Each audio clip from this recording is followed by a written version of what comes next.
welcome back to the Libertarianism.uk podcast with me, your host, Andy Duncan. Today's guest is the incredible, it's the explosive, it's Ken Yamarashi, who's the everyday samurai. Now, I first met Ken on a boat in the Mediterranean where he shared with me some fine Japanese whiskey. And then a few years later, I met him again in Tokyo, where we shared some fine, cold, pure sake. So I know a little bit about the Everyday Samurai, but some of his stuff, some of his podcasts are amazing. And we'll tell you later how to get hold of his stuff and how to get hold of his podcasts so you can share his deep knowledge of everything. So today's chat is going to be in three kind of general sections. The first one, Ken's going to tell us all about himself and how he became the Everyday Samurai. Then we're going to talk about how do life, liberty, the body and the mind come together, how we can put them together in a nice order, and then how we can navigate life with some key practices he's learned while he's been in Japan living as the everyday samurai. So, welcome, Ken. And good day to you, sir. Thank you very much. Now, he's 7 hours ahead of me, so it's getting into the evening there in Japan. I thought we'd kick off. We'd get straight into it then. Just so if anyone hasn't heard of you before, can you tell us who is the Everyday Samurai and how did you become the Everyday Samurai? Well, thank you for that. And it is indeed a delight to be with you today. My background is, unfortunately, like many American kids growing up from a divorced home. And there was a lot of violence in the household. So I think that led to inner security issues that might have turned my eye towards the martial arts. And I was born in the 70s, became consciously aware of things in the 80s, and that just so happened to coincide with the ninja boom that was taking place. The miniseries Shogun, based on the James Clavell novel, was coming into popularity, and there were some books on ninjutsu and other things related to Japan and the martial arts. The Ninja Turtles, of course, but we probably shouldn't talk about those. Actually, yeah, that kind of was part of it, I would say. I remember having the originals. They're actually in storage somewhere, probably eaten by moths, unfortunately. But that was part of my growing up story. And so I bought these books on ninjutsu, and my brother and I would practice in the backyard applying the techniques. And then one day when I was messing around with some kid that I hardly knew in school before class started, I applied one of these techniques, and he said, "Oh, that's Aikido." And I said, "No, that's ninjutsu." And so we went back and forth. And so he was like, "Well, my stepfather trains in Aikido, and so how about I take you to the dojo one time?" And I saw it and then didn't really do anything with it until I got my driver's license and I was able to start taking classes. So I started training in Japanese martial arts formally in high school. And then I went into the military, had a bit of a hiatus from training formally in the martial arts until I got into law enforcement when I was 24 years old. And I thought that Aikido was really good for applying locks and throws and arrest techniques. And so that really melded well with me as a 24-year-old cop. And I've been with it pretty much ever since, training in traditional Aikido and also some of the ninjutsu that is out there nowadays. And now that I'm in Japan, I get to train in some authentic old-style swordsmanship, which is really delightful. Wow. And again, being in the military and law enforcement, I take that martial art very seriously because I've used it in practical application. And I think that there are other benefits to life, no matter what your occupation might be. So that's how I got into martial arts. But then that also exposed me to Eastern philosophy, Buddhism, Taoism, a little bit of Confucianism, and just looking at life in a very different way than the traditional American kid growing up. Yeah, in the unfortunately, I shouldn't say that I was, because I'm only 27 years old, as you know. I was born strangely through a time device, time machine, Doctor Who, something. I was born in the 1960s, and in the 1970s, there was a great TV series I watched called Kung Fu. Oh yeah, and in that series, which you might be just before your time, in that series, the guy there was an expert super expert kung fu guy, but they mixed in a bit of philosophy with it. So they had a monk back in China, and called Mr. Kung Fu Grasshopper. It was brilliant at the time, but he was very much into life, the body, and the mind. So how do you think life and liberty and the body and the mind come together? What's your overall philosophy? We only experience life through the body and mind. And everything that we know about human existence comes to us by way of using the body and the mind. And I like to always say body-mind system as one thing, because there is a tendency to try and divide the body and the mind. Not necessarily so. I think that feeling the sensation of your present moment, being in the power of now, as the popular book was describing, is one of those faculties that everyone should develop and take into their daily lives, because that's where the freedom is. Yeah. Some of the listeners might be familiar with Viktor Frankl's book, Man's Search for Meaning, that he described his life in a concentration camp. And this really got picked up in all the success and self-help type books, that Viktor Frankl's formula is that in between the stimulus and your response is the choice point. And if you are fully present in the here and now, no matter what the stimulus might be, having the awareness, and again, that awareness is only going to come by way of the body-mind system, that is the choice point, is to recognize whatever you're experiencing is just an experience, and the way that you respond to it is a choice that you can take. And that is always available to you, no matter how crazy or chaotic or overwhelming things might be. If you practice, and we could talk about this a little bit later, but I believe that it takes deliberate practice to get to a place where you have the faculty to recognize those choice points. And that's where freedom comes from, because life is a series of choices. And if you increase your deliberate selection of choices, then you are starting to vector your life in a more, I guess we could say, purposeful or skillful way, at least. But it all comes down to awareness, and the awareness can only come by way of the body-mind system. Right. Which comes first to you then? Is it the is it the mind first? Is it the body first? Or are they more together as one in a kind of yin-yang kind of thing? So if I had to choose one, gun to the head, you have these four options. Which one do you select? It'll certainly be the mind. But the body-mind is really one thing. And when we try to divide them, that's where all sorts of distortions start to creep in. But it all comes down to consciousness. And so we can encapsulate that in the word mind. But consciousness transcends the mind and the body as one thing into an integrated whole with the experience of life in a time-space continuum, time-space form reality. And the only way that you can perceive that, again, is this great big thing called consciousness. But the sense gates are the human mind, the capacity to perceive, but so much of that is based in the body, which, again, we could talk a little bit about technique later on, but I believe that feeling the feelings of the body, whatever they might be, positive, negative, wanted, unwanted, what have you, they all have a certain energy. And if you develop some mindfulness, concentration, clarity, equanimity skills, then you can transmute whatever that feeling might be in the body into just a pure sensation of energy. And that energy is neutral. It can be transformed into whatever you want it to be. It can become fuel. So, again, being in the military, I've retired recently after 33 and some odd years in the military and the reserves, as well as active duty law enforcement.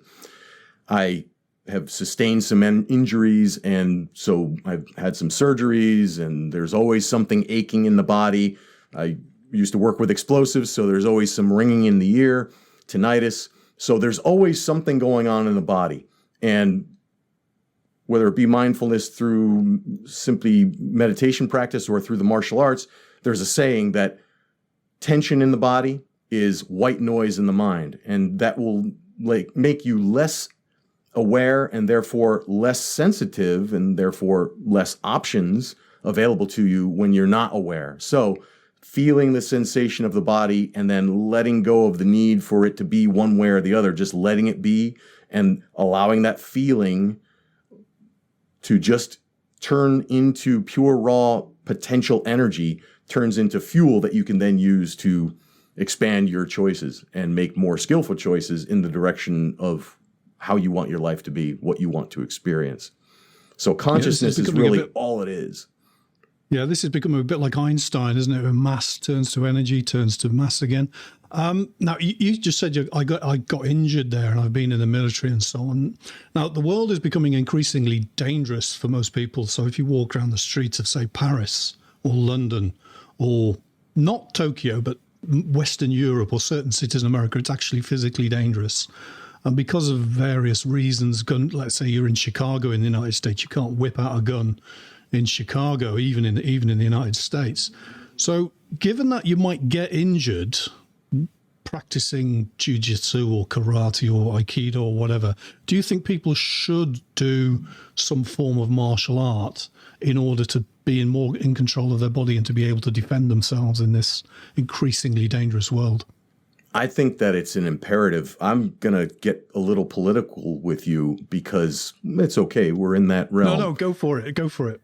But I go back to the United States Constitution, and we talk about the Second Amendment and quote unquote gun rights as a hot button issue that everybody's getting emotional about. However, I look at the Constitution as a whole. The Second Amendment is just one component of it, and recognize that when you define the militia as the whole body of the people except for a few public officials, as George Mason did, and then read the Constitution where it says in Article 1, Section 8, Clause 16, that the militia is organized, armed, and disciplined. So I think that every individual, and we all come from the Anglo-American tradition to come up with these laws. The people who wrote the U.S. Constitution were good Englishmen trying to reestablish constitutional order.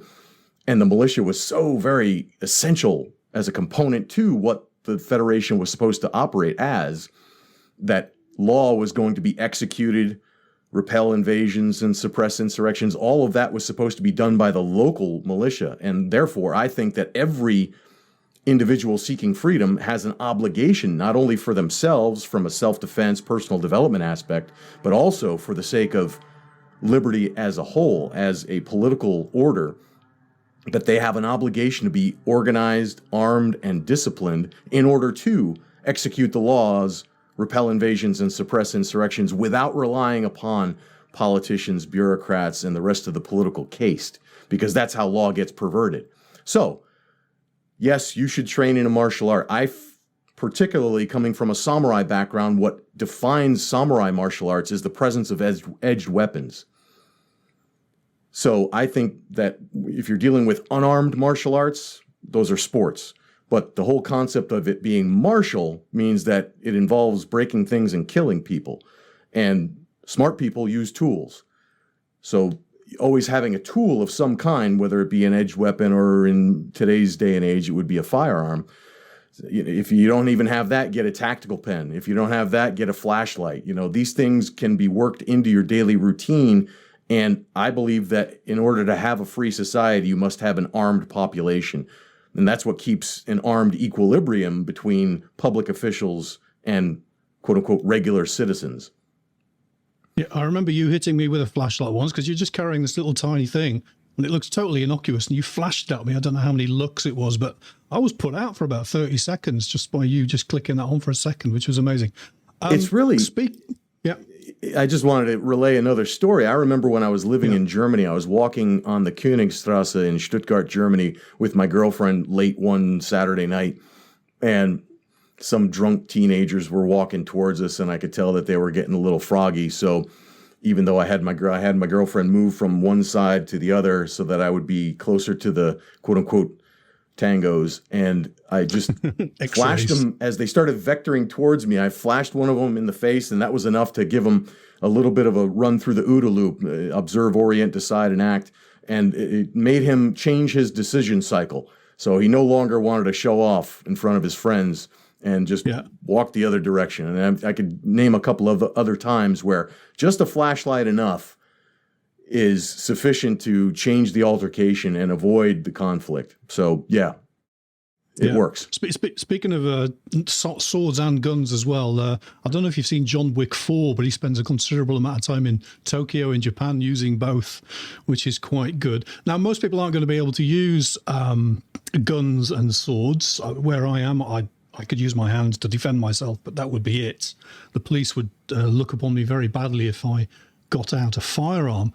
So which do you think of the Japanese-based martial arts people should take up? I'm speaking about somebody who's a complete beginner and they just want to be able to defend themselves with their hands.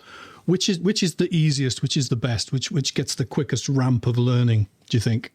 I think the ninjutsu folks, say what you will, they have a lot of different, what are known as ninja kumpoops, a lot of kind of kooky people in that, but there's kooky people in everything. So you got to kind of do some due diligence before selecting a school.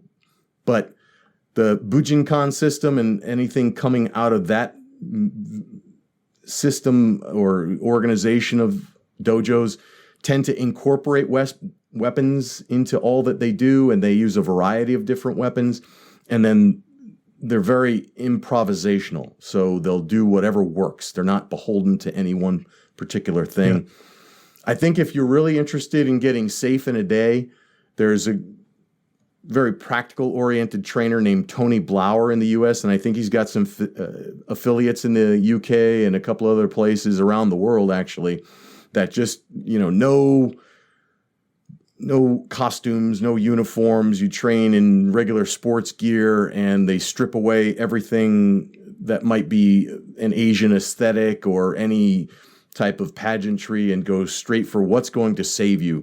And I think you should look into something like that and just get away from the art aspect of it and just go for what works, a combative system or a self-defense system that's really focused on the practical techniques. And I think that's a really great way to just get the reassurance.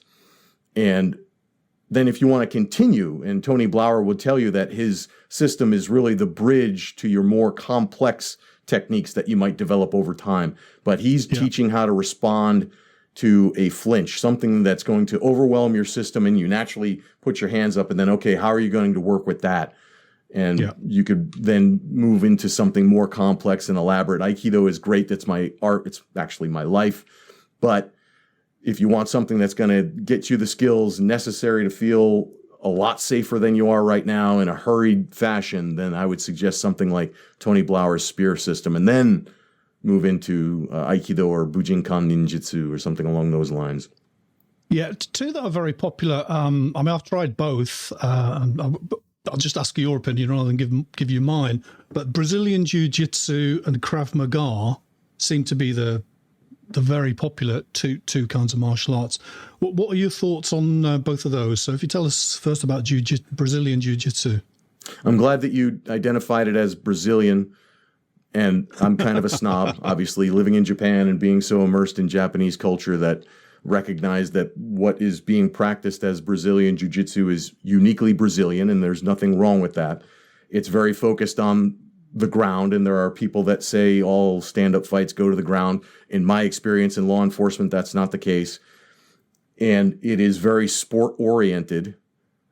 And from my perspective as an armed professional, it's very cut and dry. If somebody takes me to the ground, I'm going to kill whoever that is in order to get back to my feet. And you have to be very decided about that, because that type of luxury of rolling around on the ground is something that maybe teenagers or sport fighters can enjoy because they have the luxury of not knowing who else is going to get involved, if weapons are going to be introduced, how much time is available, and all the other variables that cannot be known in advance or controlled in an actual combat environment. So I think that understanding what's going on in Brazilian Jiu-Jitsu is smart. I had to take portions of that in my military and law enforcement careers, but I wouldn't focus on it. If you're really interested in real quote-unquote self-defense in a life and death situation, you don't want to practice going to the ground. You want to practice getting up from the ground with whatever level of force and whatever tools are available to you, necessary and sufficient to get safe. Now, Krav Maga was developed by, I think, the Israeli Defense Force to be just what works. So can you tell us your opinion of Krav Maga? I have a high opinion of it. I never formally trained in it, maybe once or twice. There was an instructor at one of the military bases I was at, and we did some informal stuff as unit PT just to kind of get everybody in there and sweat a bit. And that's my only personal experience. I had some guys that I worked with in law enforcement that went to what they called gladiator school. It was, quote unquote, a boot camp that was a week long. And these are fairly in shape guys that had military, law enforcement, and martial arts experience, and they were smoked. They really focused on the fitness aspect in this so-called boot camp. So there was a lot of physical fitness and just smoking you out and making you exhausted before they got into any kind of technique. And that has its merits. There is a place for that, rather than just focusing on skill building and working the techniques and repetitions of the techniques, doing it from a very exhausted point. And when you have very little gas in the tank, what's known in the military as a gut check, before you actually start laying hands on people is kind of a good thing. Or just wrestling with each other until you get so exhausted that you've got nothing left, or at least you think you have nothing left. And then now you need to perform. And that, again, it's got its merits. I do like the fact that Krav Maga was something that the Israelis put together for their military and law enforcement folks in a hurry, and they did it by surveying as much of the known martial arts world at the time.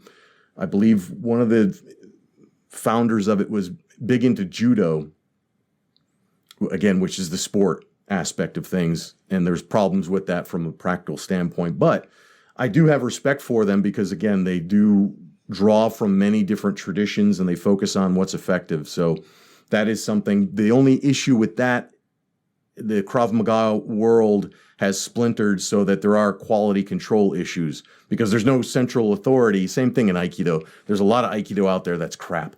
I would not recommend people train in, unfortunately. Yeah, I'm not beholden to my art, so to speak. I'm very beholden to my teacher because he's so effective, authentic, and practical, and that makes sense to me as a law enforcement military veteran. So, again, quality control, and that is also part of the due diligence that people looking at Krav Maga need to inspect also. Yeah. By the way, if anyone's watching this, they don't quite know what Krav Maga is, just watch any James Bond movie for the last 3 James Bond movies, and any of the copies, the Jason Bourne, the JB, Jason Bourne movies, also use a lot of Krav Maga. And if you do it, you're going to get covered in a lot of bruises, so just be aware of that. Moving on then from martial arts, let's move on, which you think everyone should do one of them or some form of it. Can you just give us some factors which could help people optimize various things? So in your kind of daily life, how can you using all of your knowledge and skills and thoughts, how can we optimize our minds? So a mindfulness practice is the best way to optimize your mind and to make it part of your daily routine. There's a book out there by a gentleman named Hal Elrod named The Miracle Morning. And he's a big fan, like many other folks that advocate getting up really early. And I'm not that kind of guy. I never was. I was always a night owl. I always preferred in law enforcement to work the midnight shift or the evening shift and, go to bed at 3 or 4 in the morning and then wake up at 10 or 11 or what have you.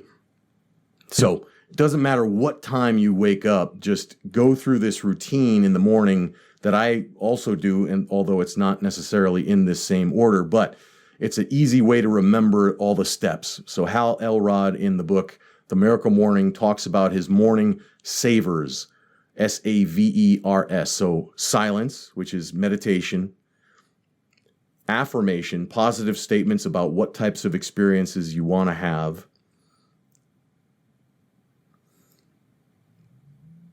visualization of the actions that you want to see unfold, some form of physical exercise, reading something inspirational, and then scribing or writing something about what you want. So you could write your affirmations or things along those lines. Now, I don't do it in that necessary order. I do the exercise first. I do something to get the blood flowing, to clear out the lungs of any sediment that might have settled from the process of sleep. And I just want to wake up by doing some deep breathing. That's my form of exercise in the morning, is to do some qigong, or what's in Japanese known as kiko, or energy work, where you're doing deep breathing, some easy movements, and you're visualizing energy moving into your body, pushing out whatever stagnant energy might have accumulated there, and just getting the blood flowing and exciting the body for the day. So I do my exercise first, and then I'll do some other things. I recently noticed that my eyesight is getting really degraded over time. So I do some eye exercises now that seem to help. And then I go into some positive inspirational reading. I write down my affirmations and then I recite them out loud. And then I do a formal meditation practice.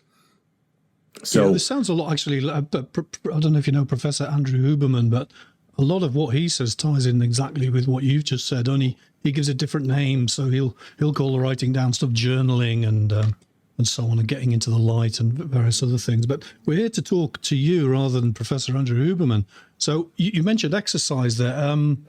If I break down exercises into cardio, running, swimming, cycling, weights, lifting heavy weights, or doing rowing, or doing kettlebells, or skipping, what does your exercise routine look like, and what kind of exercises should people focus on? The first thing is to recognize that you need to lose weight at the table and then gain strength in the gym. Now, I don't go to the gym very much anymore. I have all the tools that I need here. As you know, I'm a certified kettlebell instructor, and I think that one tool is sufficient to get a full body workout. But as we get older, if we're dealing with any types of injuries and just for a general sense of health, you can't outrun a bad diet. You can't cardio your way into fitness if you don't do the discipline when you're eating and what you select to take into your body. And again, as I got older, I started realizing that it was harder to maintain an ideal weight. And so I tried a couple of different things. When I was living in Germany, it's almost impossible to get away from bread and pasta and potatoes and all those things. So I tried the warrior diet, which is intermittent fasting. And that worked well for the most part. I said to myself, if I can't avoid all these things, all these carbs, then I'll just have them once a day. That's good if you've got the discipline. It takes a lot of work to get to that place, to wean yourself off of eating 3 times a day like most people do, or snacking in between. And it's easy to fall off that wagon. Oh, I'll just have a couple of whatever to hold me over, nuts or what have you. That seemed to be okay, but I tended to cheat a bit too much. You know, I'd open up a bag of pistachios or what have you, and it'd be gone. You stop the macadamias and you get into the peanuts, and they're full of carbs. So you're back to square one again. Yeah. Yeah. So intermittent fasting is okay. I'm finding a lot more success, a lot easier to maintain the weight that I want and move towards my fitness goals by doing carnivore and minimizing any carbohydrates, any sugars, anything along those lines. I find that very effective, and it's a lot simpler as I get more focused on simplicity and clarity. Having a carnivore diet, I know what my food choices are going to be. I spend less time shopping, a lot less impulse buys, and things along those lines. I'm not dogmatic or zealous about it. I still enjoy some little bit of fruit after dinner to satisfy the sweet tooth a bit, but for the most part, I'm based on animal proteins, and it's working very well for me. So again, whatever you choose, stick with it, focus on it. Don't try to outrun your diet, and then you can start looking at what type of fitness routines and exercises are the best match for you. Yeah. Now in Japan, there's a lot of seafood used. Is your carnivore diet based on fish, or is it based on traditional meats? There's actually quite a lot of beef available. They import quite a bit from Australia and New Zealand, but they also grow their own here. and they have what's known as yakiniku, which is a Korean style barbecue where they bring the meat to you and you grill it at the table. And those are really fun. They're good to kind of sit around the fire and talk with friends and grill the meat and that sort of thing. And it's not as bad price-wise to maintain a carnivore diet here. It's relatively easy. If you go to a seafood restaurant or a sushi restaurant, you can just get sashimi without the rice, and you can survive. And I'm finding it easier also to incorporate a bit of intermittent fasting. I don't need to eat as much when you're going straight protein from animals. So it's a lot easier for me to maintain, even living in Japan. Yeah, I might have just interrupted you there. Can you continue the thought that you were going with before I interrupted you? Well, I was thinking lately a lot. What I find myself with the fitness aspect, again, as I said, I've got quite a few injuries that have turned into arthritic conditions. I've had some surgeries to repair those. And what I've found is the best way to deal with, and I feel better now than I have in the last couple of years, mainly because of the mindfulness meditation and being consistent with that. But then the other big thing is, even when I don't go to the dojo to train in martial arts, I still do the same stretching, breathing, and mobility routine that I start the martial arts classes with. Even on my off days before dinner, I do that, and I've just feel lighter, freer, less heavy, less impacted, less impinged. And I have a feeling that all the things, I can't really put my finger on one particular element there, but I do believe that being consistent with joint mobility and stretching every day, even I'll go out to dinner with friends or what have you, I'll come home even though I might have had a drink or two, and I'll still do my stretching and what's known as Aiki Taiso or Junbi Taiso, preparation exercises for the body. And again, there's a little bit of Qigong, little bit of joint mobility, a whole lot of stretching and breathing, and a little bit of visualization there. You want to visualize yourself getting into the ideal stretch and going to the furthest extent natural for you, and then feeling the body and noticing that as feedback. I think that really has been working synergistically with all the other things. Like I said earlier, the savers in the morning, mindfulness meditation, all of that's been working really well. So I do feel quite good, relatively speaking. So, and that again is coinciding with the carnivore diet and things along those lines. So those other supportive practices are really feeding into a general sense of health and fitness. But if I had to put it down to one exercise, and just so happened today I was able to come home for lunch, I went through my Junbi Taiso, my preparatory exercises, and then I just had 4 minutes before I had to get back to work. And in 4 minutes, you can get a fairly decent full body workout with either a kettlebell, which is what I use today, or this other thing called a grip bell, which is a weight that is focused on the grip. So the one exercise is known as the squat thrust. So if I may, butt to ankles, squat with the kettlebell in the rack position, and then stand up and then press it overhead.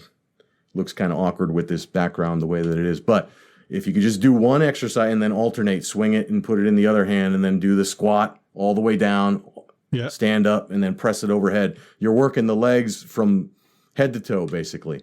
I think that is the one exercise that you could do for the rest of your life in a very short amount of time and get a full body workout. Yeah, I do a slight variation of that. So my kind of kettlebell routine is every 2 or 3 days I do one of two routines. The first one is Russian kettlebell swings, 100 of those.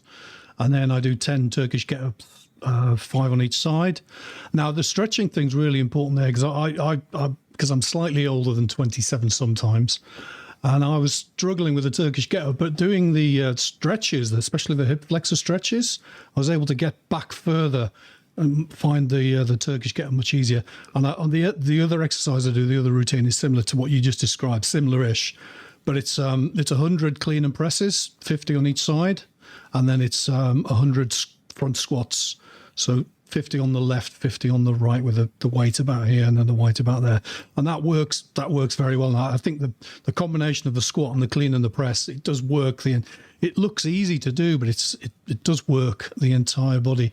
Now, besides exercise and stretching, is there anything else we can do to help the body, to help improve the body, to optimize the body? I'm going to answer your question in a bit of a roundabout way by going back to what we were just talking about. Yep. And I hear you talking about repetitions of an exercise and things along those lines. I have adopted for my fitness modality training based on times, and it's very related to how we train in Aikido or how the Japanese martial arts are focused. You really focus on proper technique in the dojo. So your teacher will demonstrate a technique and then turn it over to the students to practice with each other until he claps his hands, or he or she claps their hands or says, "Yame, time to stop and move on." And in between that interval, turning it over to you to work on and the stop to move on to the next piece, your job is to simply focus on doing the technique as correctly and precisely as possible. And I do the same thing with fitness. So I don't count repetitions anymore. I don't care about repetitions. Okay. I don't care about satisfying a number. I'm caring more and more about doing correct technique, and that really allows me to protect the joints. Because when it comes to kettlebell lifting or any other for that matter, I'm more focused on the correct technique and then using that time available to also practice mindfulness. So I get more results that way. I focus on the breathing, creating the right skeletal structure to support and maneuver the weight skillfully in a manageable way. And that relates back to martial arts as well. So my fitness, again, is not based on accomplishing a certain amount of repetitions. And I think that is something that people can think about, at least for their own programs. Yeah, that's different from kind of what you might call the American approach, isn't it? Which is all about number of reps and so on. What do you think then of supplementation or versus just eating a good diet? And also as well, just to wrap up the kind of body area, a lot of people are getting into cold stuff, so getting into ice baths or getting into saunas. Are they useful, or is that just up to the individual? So again, the Japanese have figured it out long ago. I incorporate what's known as a misogi minute into the end of my shower every day. I learned about this through what's known as takigyo. The Japanese, again, going back to the 600s, have had this tradition called shugendo, which is challenging yourself by going out into these austere environments. And there's actual organizations, and the politics have changed things over time. They were forced into aligning with established temples and formalized religion at one point because the government made them. But this was just groups of people that were spiritual seekers that would go on long hikes and chant over and over their affirmations or the Buddhist sutras and things along those lines. They would climb mountains. They would hold each other with ropes and allow one to dangle over and kind of face death and let them realize the true beauty of life through these challenges. And one of those challenges, again, is takigyo. A taki means a waterfall, and the gyo is like the challenge, the making things happen, the going and the doing. So I've done this several times at various temples here in Japan, and I've actually done it in America. There's a Shugendo association in the US as well. And a lot of these ninjutsu dojo might also engage in these practices. But you go into the mountains and you prepare yourself by doing certain breathing exercises and affirmations and physical activity to get your body excited and warm up the core temperature. And then you go and stand under a waterfall for a fixed amount of time. And yeah, it's a challenge. It really is. Because your body's going to do things that you weren't expecting it to do. And so that's another opportunity to practice mindfulness, because you thought your body was going to be okay, and then it starts shivering spontaneously and uncontrollably, and you can't do the chant because you're shivering and your voice quivers and all these things. And you really get to look at your humanity in a challenging environment, and you've got to be okay with that. And I find that The first time I was a mess. You have to be okay with the disaster in order to become a master. So just get used to it. And now I do it every day in the shower. And you don't have to worry about the exercises and the breathing because you've already warmed up by doing the beginning portion of your shower, your shave, or whatever it is that you do in the shower with hot water. And then you've got to kind of brace yourself and say, okay, here we go. And I'm going to just flip the water from hot to cold. And it's a good opportunity to practice your affirmations in the shower under that cold. I can't do the cold shower thing. I've tried it. I just can't do it. I find it actually easier because 2 or 3 times a week, I'm lucky enough to have access to a cold, unheated pool. And I get into this pool, it's about 55 degrees Fahrenheit. And I get in very slowly. And I stay there for 10 minutes, 2 or 3 times a week. I just can't do the cold shower thing. It's just too painful for me. Now, so we've got the mind covered. We've optimized the mind and we've optimized the body. We've done our 5 savers. We've done some stretching. We've done some exercise. So we've got all that sorted. Now we need to go out into the world and stay free and keep liberty. How can we navigate through life using your way of thinking, your path? How can we navigate through life and remain free and keep liberty in the world? It comes down to releasing, and that is one of the skills of mindfulness meditation, especially the mindfulness that I'm into right now. There's an American of Jewish descent who got a scholarship to go to Japan and became a Shingon monk, which is the background that I'm using comes from a Shingon Buddhist temple. Shingon means true word, and so they do a lot of affirmations and visualizations and things like that. Anyway, he then left Japan after a while and got into Zen in the US and studied some other mindfulness systems. He actually met a Catholic priest in Japan that was into Zen and introduced him to Christian mindfulness practices. So he's just kind of distilled them all down into what really works, and he calls it an algorithmic approach to meditation and enlightenment. And his unified mindfulness, I would recommend to everyone. They can take the core course, just unified mindfulness core course, and it's free, and they don't follow up with any annoying emails or anything like that. And it just basically teaches you how to transform every experience into pure mindfulness.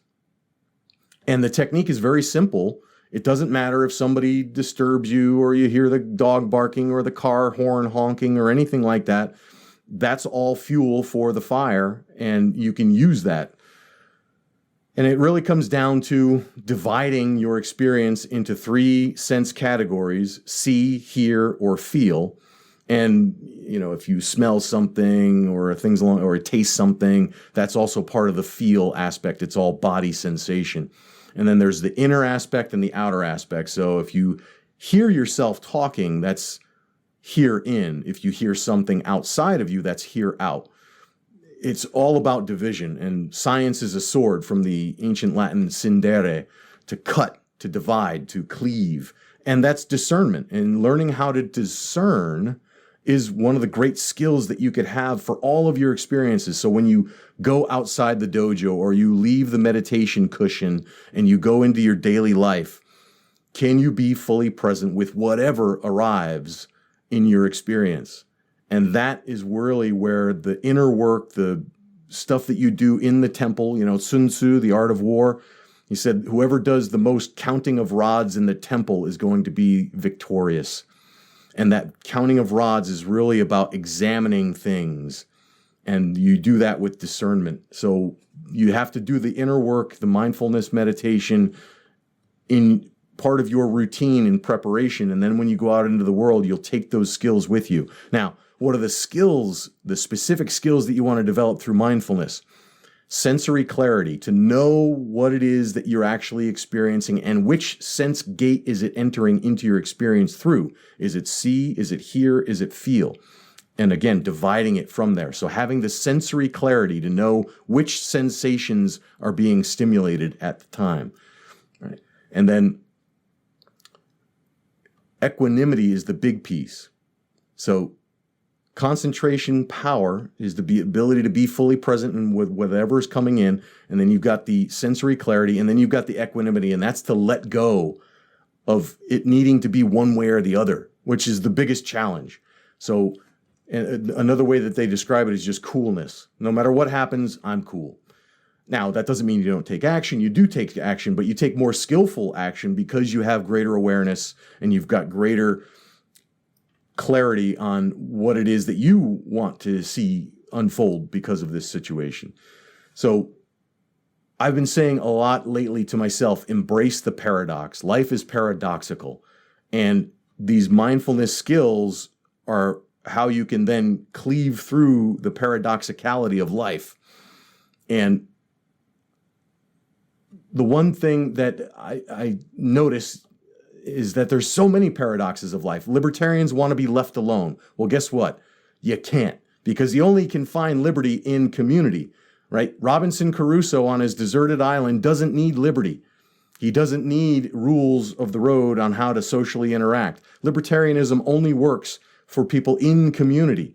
So it can't be a matter of being left alone. And you have to embrace that paradox. We drive on parkways and we park on driveways. That's just one of the paradoxes of life. And there's all sorts of paradoxes out there. So that's a big piece of it, is that having the clarity and to recognize that all of it is your experience right now. Be fully present with it. Don't be attached to one way or the other how things are going to go, because a lot of that is beyond our control. But then have the clarity to distinguish what's what, and then you can set your course accordingly based on that greater level of awareness. Yeah, speaking of things like that, things losing control, ever since 1971, when the US finally removed the last shred of the gold standard, we've had a global fiat currency, the dollar, with other fiat currencies based upon it. And since that point, the world has become increasingly chaotic. Our ruling parasite bureaucrats and their puppet politicians in the state have just turned the world into chaos. We've recently had the COVID-19 disaster, which might not have been a disaster, but all the states around the world turned it into a disaster. We're having banking crises piling up on top of each other, ridiculous money printing to back up very low interest rates to cover up previous crises, Silicon Valley Bank going down, lots of other things happening, politicians talking actually meaningfully about dropping nuclear weapons on each other in Eastern Europe. So for disasters, whatever they are, natural disaster, Wyoming blowing up with a supervolcano, whatever it is, how can we use your techniques and your way of thinking, your path, to prepare and deal with, let's say, a huge disaster just hitting us from seemingly nowhere? Again, the equanimity piece, but how do you get there? Again, it takes deliberate practice in order to embrace the paradoxes of life. I hearken back to a great story that was used as a teaching tool by an Englishman, actually, Alan Watts, who's one of the foremost progenitors of Eastern philosophy. And he used the story of, if you could dream any dream, what would you dream? Just imagine, if you will, that you are an infinite spiritual being that exists everywhere, every when, at all times, beyond space and time, beyond form, and you are pure energy and bliss. What would you do? You'd get pretty bored because you'd have no way of knowing yourself. And so you would incarnate into a dreamland where you could have anything that you want, and it would be the best of everything, and it would be totally blissful, but it would be sensational desires and everything would be satisfied. And after a while, you'd probably get bored with that as well. And you'd say, give me an adventure. And so you'd climb the tallest mountain and you'd swim the deepest seas and you'd have all sorts of adventures. But you'd say, even this is getting kind of boring. Give me a surprise. Tell me something I don't know. Show me something I don't know. And so you'd start to incorporate forgetting the truth of who you really are into your experience, and you wake up and not know what to do or where to go or what was happening. And then you would increase the intensity over time. With each iteration, you'd want more surprise, more not knowing, more uncertainty, more fear, because that's where the real adventures of life come from, is not knowing what's going to happen. And so you see humanity going into these even greater periods of uncertainty, and it seems to cycle, doesn't it? And granted, there's no fixed cycles in the timing of things. We don't know when it's going to happen. We don't know when the bubble's going to burst. We don't know when the Austrian business cycle is going to reach its next climax. Yeah. But life seems to have this sort of ebb and flow, and it seems to get more intense over time. And eventually, again, using Alan Watts' story, that eventually you would wind up exactly where you are right now, not knowing, totally uncertain, probably afraid. You've forgotten who you really are. And that's the spirit of humanity, is to wake up naked and afraid, totally dependent upon other people. I mean, that's the ultimate game, is not knowing that you're pure spirit manifested and incarnated in a human form to have this adventure. So a lot of the times I look at circumstances and I say there's only one thing happening in the universe, and it's the absolute. And I'm just a part of it, but I'm still a part of it, and nothing is happening outside the oneness. And that's part of the equanimity as well, letting go and simply allowing things to unfold, knowing that you're part of the, as Ludwig von Mises said, the cosmic becoming, that we are also part of that. Our choices, our ability to make choices, our ability to effectuate change depends upon the concatenation of events unfolding in the universe. So time is always passing, but at the back of all of that, we're just making choices in an uncertain future, and that's also part of this human game. Yep, that's fabulous stuff. That's brilliant. I mean, I could talk about this kind of stuff for hours, about how these Mises islands of socialist chaos are growing, and how hopefully they'll pop and we'll get back to something better. And isn't it also other things can help? Yep. Isn't it also part of that paradox that we seem to have this technological arms race where Bitcoin fixes this? If we can get away from these fiat monies and we get into what the Rees-Mogg and Davidson described in The Sovereign Individual, that it's going to fundamentally alter the return on violence. And so states are going to have no choice. If your assets are cryptographically impervious, that states are going to have to shrink and become almost like a market provider and vie for market share, winning customers in a competitive environment. That's the ideal that we're striving towards. And cryptography, microprocessing, 3D printing, all these technologies that are coming online are like a double-edged sword, because right now they could be part of the surveillance state and putting in a panopticon and central bank digital currencies that are going to force us to take the chip or associate it with our smartphone, and we won't be able to buy the things that we want unless it's rationed to us. Those things are coming online. But at the same time, if the money changes to something cryptographic that can't be seized, then that's going to force a change in the way governance unfolds. And we're on the cusp. We're on the leading edge of that creative endeavor, the cosmic becoming. Yeah, let's just hope they don't all nuke us before that happens. I mean, I liked in Germany about 250 years ago, there were hundreds of Germanies, and if you were in a city and they put the taxes up from 4% to 5%, you just left the city and went to the next city down the River Rhine, which had taxes at 4% or 3%. And so the city you had been in had to lower its taxes again.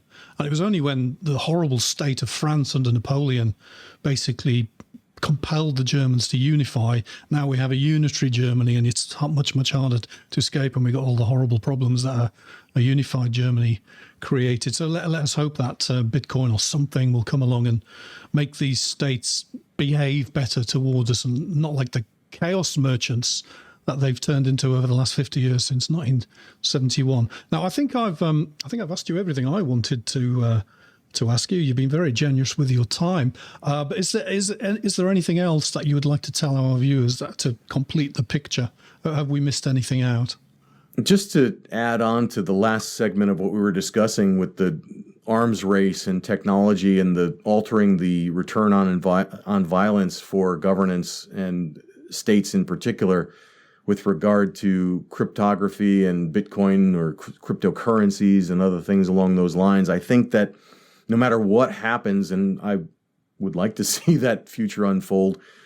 But physical security is still going to be a necessity, even in that idealized future where Bitcoin fixes this.